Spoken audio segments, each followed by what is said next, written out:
ଆଜି ତୋ କଥା ବହୁତ ମନେ ପଡୁଛି। ଭାଇ ଜାଣିଛୁ, ମୁଁ ଆଜି ଘରକୁ ଆସିଲି। ଜେଜେମା, ତୁ ଏ ଦୁନିଆରେ ନାହୁଁ। ମତେ ଛାଡିକି ପଳେଇଛୁ। ମତେ କଣ କଷ୍ଟ ହଉଛି? ତଥାପି ମୁଁ ବଞ୍ଚିଛି ଜେଜେମା। ମୁଁ ବଞ୍ଚିଛି କାରଣ ତୋ ସ୍ୱପ୍ନକୁ ମତେ ସାକାର କରିବାକୁ ପଡିବ। ତୁ ଯୋଉ ସ୍ୱପ୍ନ ଦେଖିଥିଲୁ ମୋ ପାଇଁ ପିଲା ବେଳୁ, ମୁଁ ଭଲ ମଣିଷ ହୁଏ, ଭଲ ରୋଜଗାର କରେ, କିଛି କରେ। ଆଜି ମୁଁ କିଛି କରୁଛି ଜେଜେମା, କିନ୍ତୁ କଲା ବେଳକୁ ତୁ ନାହୁଁ। ମୁଁ ବହୁତ ଭଲ ଶାଢୀ ଆଣିଛି ଜେଜେମା ତୋ ପାଇଁ, କିନ୍ତୁ ତୁ ପିନ୍ଧିବାକୁ ବି ନାହୁଁ। ତୁ ମତେ ଛାଡିକି ପଳେଇଲୁ ଜେଜେମା।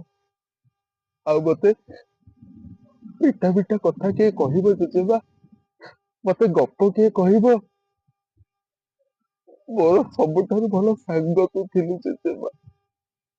ତୁ ମତେ ଛାଡିକି ପଳେଇଲୁ ଜେଜେମା। ତୁ ଏଇଠି ରହିବୁ, ଏଇଠି ରହିବୁ ଜେଜେମା।